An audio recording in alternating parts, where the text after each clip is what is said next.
नमस्कार. आज आपण सुंदर असा एक गुळाचा पदार्थ पाहणार आहोत. तर यासाठी आपण 1 वाटी गूळ घेतलेला आहे आणि त्यामध्ये 1.5 वाटी पाणी आपण घालून घेतलेलं आहे आणि ते जे भांडं आहे तर ते आपण आता गॅसवर ठेवणार आहोत. कारण गूळ हा आपल्याला वितळून घ्यायचा आहे आणि त्यासोबत मी 2 चमचे तेल यामध्ये घालून घेतलेलं आहे आणि आता गूळ वितळेपर्यंत आपल्याला छान हे गरम करायचं आहे. गूळ वितळल्यानंतर आपल्याला ते एका भांड्यामध्ये गाळून घ्यायचं आहे, कारण गुळात काही थोडा कचरा वगैरे असेल तर तो त्यामुळे निघून जाऊ शकतो. आणि त्यानंतर आपण यात अर्धी वाटी ज्वारीचं पीठ घातलेलं आहे आणि 1 वाटी कणिक घातलेली आहे. आणि आता हिवाळा असल्यामुळे छान अशी सुंठ पावडर मी त्यात घालून घेतलेली आहे आणि गुळासोबत सुंदर अशी या सुंठीची चव लागते. आणि त्यासोबत मी तिळही यामध्ये घालून घेतलेले आहे. आणि आता आपण 2 चमचे बेसन त्यामध्ये घालणार आहोत. बेसनामुळे ही दशमी जी आहे तर ती अधिकच पौष्टिक होते. सगळे जे 2-3 प्रकारचे पिठं आहेत, त्यानंतर गूळ आहे, यामुळे अतिशय सुंदर अशी ही दशमी तयार होते. आता आपण पाहू शकता की छान असा गोळा मऊ असा गोळा आपल्याला तयार करायचा आहे. आणि त्यानंतर आपण थोडं तेल घालून हा गोळा चांगला मळून घेतलेला आहे. आणि या ठिकाणी आपण छोटासा एक गोळा त्यामधला काढून घेतलेला आहे आणि तो असा थोडासा लांबसर असा लाटून आपल्याला आतमध्ये थोडंसं तेल त्याला लावायचं आहे आणि थोडंसं पीठही त्याला लावून घ्यायचं आहे. त्यामुळे काय होतं की 2 भाग असे त्याचे छान असे तयार होतात, वेगळे असे तयार होतात, किंवा 2 लेयर आपण त्याला म्हणू शकतो, असे ते तयार होतात. आणि हा गोळा जो आहे तो आपल्याला हातावरच छान असा गोल करून कणकेमध्ये तो बुडवल्यानंतर आपल्याला छान असा तो लाटून घ्यायचा आहे. आणि ही जी दशमी आहे तर ती अगदी 2 ते 3 दिवसपर्यंत खराब होत नाही, चांगलीच राहते. किंवा आपण असं प्रवासात जाताना वगैरे आपल्याला असं वाटते की छान अशी ही दिसली पाहिजे आणि त्यामुळे आपल्याला छान असं वाटते किंवा सुंदर अशी फिलिंग आपल्याला त्यामुळे येते.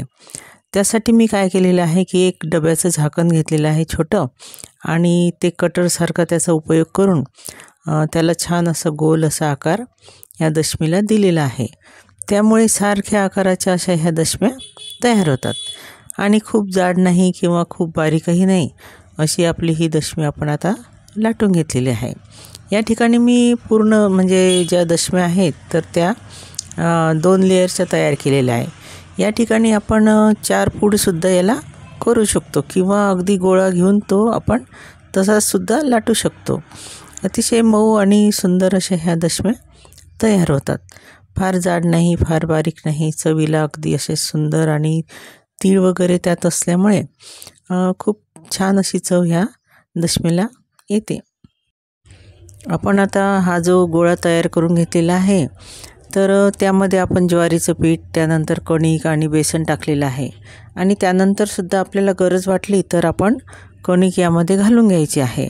आणि मला जवळजवळ पाऊण वाटी कणिक अजून लागलेली आहे.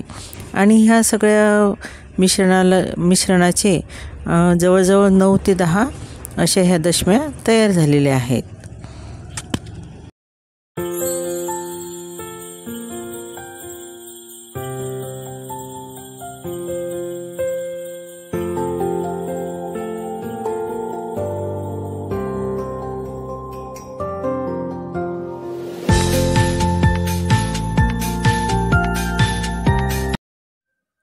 तर या ठिकाणी आपल्या सगळ्या दशम्या ह्या लाटून झालेल्या आहेत आणि आपण आता गॅसवर तवा ठेवलेला आहे आणि तो गरम झालेला आहे. थोडंसं 1 चमचा आपण त्यावर तेल घालून घेणार आहोत आणि त्यानंतर आपण ही दशमी त्याच्यावर टाकलेली आहे.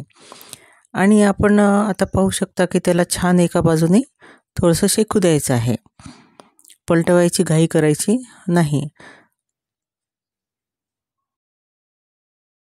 आता इथं छान असे बुडबुडे आलेले आहेत, तुम्हाला दिसत असेल.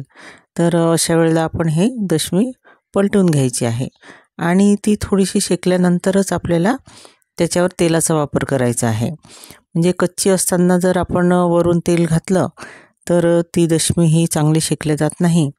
त्यामुळे आपल्याला थोडीशी ती शेकल्यानंतरच आपण वरून अगदी थोडं तेल घालायचे, अर्धा चमचा दोन्ही बाजूने घातलं तरीही चालेल.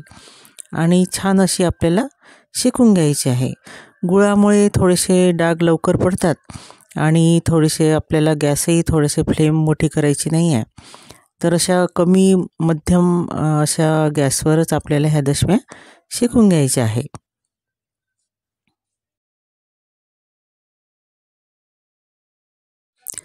अशी माझी ही रेसिपी जर आपल्याला आवडली असेल तर लाईक करा, शेअर करा आणि कमेंट करायला विसरू नका. आणि त्याचसोबत माझ्या चॅनलला सबस्क्राईब करा आणि त्यानंतर बेल आयकॉनचं बटन नक्की दाबा.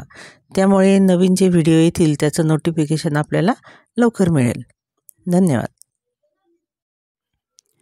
ही दशमी तयार झाल्यानंतर आपण ही तुपासोबत किंवा दुधासोबत चुरूनसुद्धा ही खाऊ शकतो. आणि त्याचसोबत मी या ठिकाणी शेंगदाण्याची चटणी केली आहे, तीसुद्धा आपण करू शकतो. किंवा एखाद्या भाजीसोबतही आपल्याला आवडत असेल तर आपण ती ट्राय करू शकतो.